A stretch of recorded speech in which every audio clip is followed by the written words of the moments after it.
La démocratie. La démocratie et ses élections.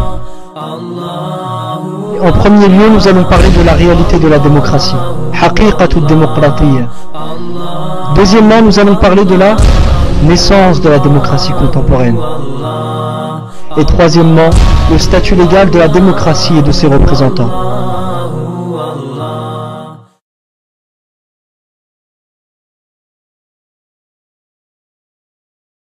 La réalité de la démocratie.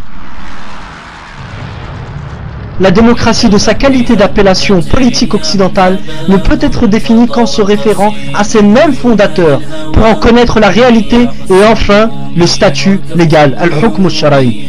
Ainsi, la démocratie, selon ses fondateurs, désigne la suprématie du peuple. La suprématie du peuple. La suprématie du peuple.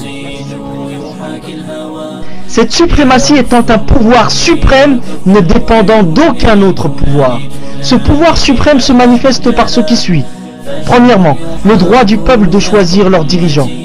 Deuxièmement, son droit de légiférer les lois qu'il veut. Donc, le droit absolu de législation. En général, le peuple exerce cette autorité suprême par représentation. C'est-à-dire qu'ils vont élire des représentants qui s'expriment en leur nom au sein du Parlement et les représentent dans l'exercice de ce pouvoir suprême. Et c'est ce qui est appelé, ici entre parenthèses, c'est ce qui est appelé la démocratie représentative.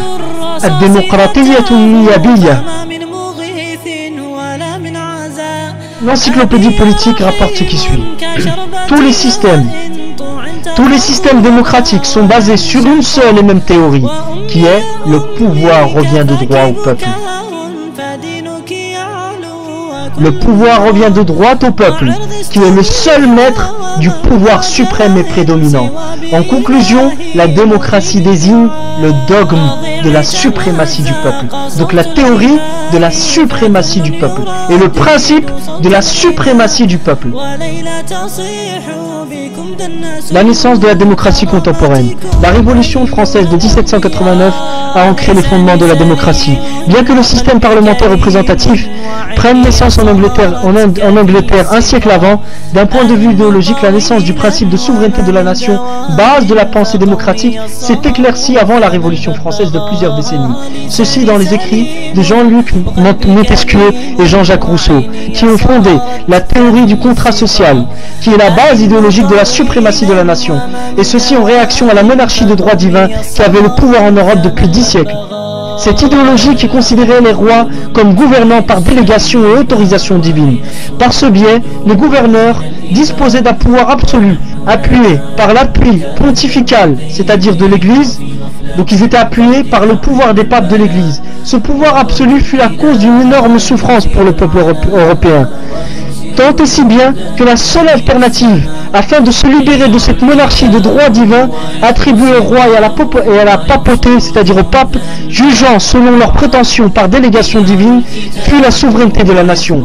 La démocratie est donc de son origine une révolution contre le pouvoir d'Allah, en donnant le plein pouvoir à l'homme, afin qu'il puisse diriger son système de vie et définir ses lois sans aucune restriction.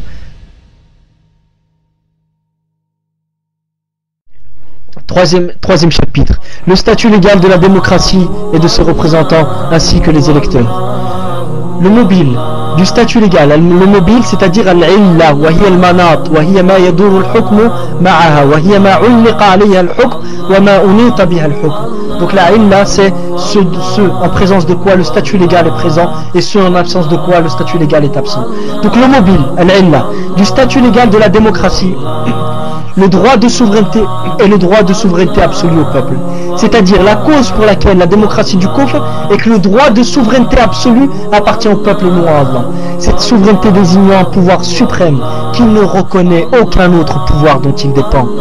Elle puise son pouvoir d'elle-même sans aucune restriction de quiconque.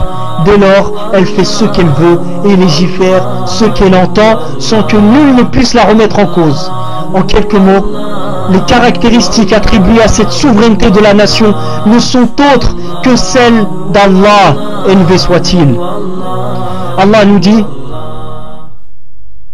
Wallahu yahkumu wa la mu'aqqiba li hukmih. C'est Allah qui juge et personne ne peut s'opposer à son jugement. C'est Allah qui juge et personne ne peut s'opposer à son jugement. Et il dit, élevé soit-il, Wallahu yaf'alu ma yurid. Wallahu yaf'alu ma yurid. Allah en vérité décide de ce qu'il veut. Et il dit de même, élevé soit-il, certes Allah fait ce qu'il veut. Certes Allah fait ce qu'il veut. Certes Allah fait ce qu'il veut. En résumé, la démocratie arrache et dispute un attribut divin en donnant à l'homme ce droit total de légiférer, ce qui fait de lui une divinité prise par les gens avec Allah et un associé dans le droit de législation pour les créatures. Et nul doute que ceci représente de la mécréance majeure, excluant de la sphère de l'islam. De manière plus précise, nouvelle divinité prise par les gens dans la démocratie est représentée par les passions humaines. De par ce pouvoir, l'homme légifère ce qui s'accorde avec ses tendances sans aucune restriction. Et ceci fait de la démocratie une nouvelle religion, fondée sur elle-même, octroyant la souveraineté absolue au peuple, la nation. Cette nouvelle religion s'oppose à l'islam, au sein duquel la souveraineté absolue, le pouvoir suprême, appartient à Allah, élevé soit-il, en accord avec la parole du prophète sallallahu alayhi wa sallam. Et as-sayyiduhu Allah, le maître suprême n'est autre qu'Allah tabaraka wa ta'ala. Le maître suprême n'est autre qu'Allah tabaraka wa ta'ala.